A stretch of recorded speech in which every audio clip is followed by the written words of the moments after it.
Hey everybody, welcome to Hockey Skate Down. I want to do this video on Mathew Barzal. Elliott Friedman tweeted out, and he also said this on the Spitting Chicklets podcast and the Tim and Sid show. He was talking about, possible RFAs this year, and if they possibly can get offer sheeted, and Mathew Barzal's name was the first name to pop up on that list. The Islanders are in kind of a cap crunch. They don't have a lot of cap as of now. They have 3.1 million. They have a lot of UFAs coming off the books this year, but none that have like huge contracts where it would free up a lot of cap space. But they would get some relief as it stands. And they have a lot of RFAs to sign besides Barzal. They have Ryan Pulock and Devin Taves to sign as well. So it's going to be kind of hard to sign all these three names, especially if Mathew Barzal is going to ask for a lot of money. And he could command that. And, there hasn't been any speculation of what he's asking for. Could he ask for an 8-year deal in excess of $8 to $10 million? Can you be looking at Mitch Marner money? Can you be looking at Austin Matthews' contract, where it's more of a shorter term, the 5 years for a lot of money? I don't know. I don't know what he's asking for, and it's going to be very interesting to see how this plays out. He had a really standout year where he won the Calder Trophy. He played in 82 games. He had 22 goals, 63 assists, 85 points. Phenomenal that year. And the year after, he played in 82 games. He had 18 goals, 44 assists, 62 points. And this year he played in 68 games, 19 goals, 41 assists, and 60 points. And this year he's been snake-bitten with the goals a lot these past couple of games. And, he started scoring again, but then the season got suspended. So, we'll see what happens with this situation. It's just very interesting, and I'll just read the tweet that Elliott Friedman said, or what he mentioned in the show as well. He believes an offer sheet for Barzal is coming, because it's hard to come by good players nowadays.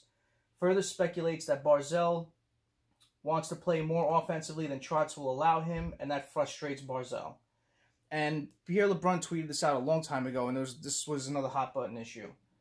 Pierre LeBrun tweeted that he's fluent in French. He thinks his parents put him in French immersion as a kid because his dad secretly hoped he might play for the Habs one day. And now I mentioned Montreal too, and Elliott Friedman mentioned them too, because as you all know, Montreal they did the offer sheet last year to try to sign Sebastian Aho. Aho signed, but then Carolina matched. And a lot of people said, why didn't he do the next tier where he gave up an extra first-round pick? And he did a sheet where it would have helped Montreal if he was signed to that, but it was an offer sheet that the Carolina Hurricanes, couldn't stand to turn down. So I think that it will be a next tier one where it could be, and the offer sheet compensations are 6.08 to 8.1 million per year. It's a first-round pick, a second-round pick, and a third-round pick, and that's the one that Marc Bergevin did for Aho. The next tier is 8.1 to 10.1, and that is 2 first-round picks, a second-round pick, and a third-round pick. And if it's a cap hit of 10.1 or higher, then it's 4 first-round picks.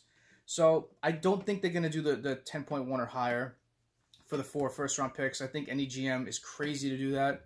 That's giving up a lot for one player, but Barzal is a standout player, and it would help this team out drastically if he can go to Montreal. They're in need of a top elite center, and he would do that and then put Danault, slot him down to even better position where he could play well. So I think Montreal makes a hell of a lot of sense. The Islanders lost a couple of, they don't have a first, a second, and I think a second next year, so it would help them out with their picks. But to lose Barzal is going to be a hard thing to do, especially after they lost, I don't want to mention his name, Islanders fans, close your ears, Tavares. So, it's going to be a difficult situation leading into the summer this year. There's going to be a lot of speculation around these two teams about what happens. Bergevin's going to want to do something to help his team out and keep his job.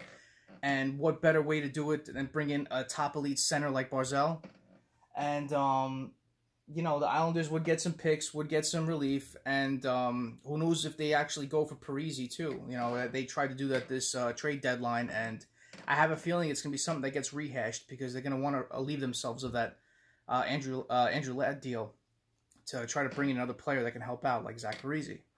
So, we'll see what happens with this situation. I think the Islanders can work with this. There is ways to get around this. Lou has done a one-year deal with Parise a long time ago when he was an RFA.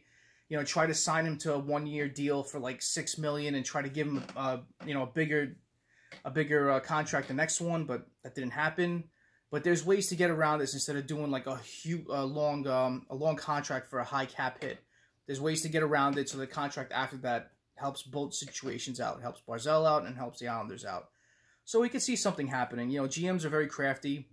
They can make a lot of moves to alleviate cap space where they could sign him. It's just a situation with, you know, you have Lou, you have Trotz, who are more defensive-minded people and try to preach defense first.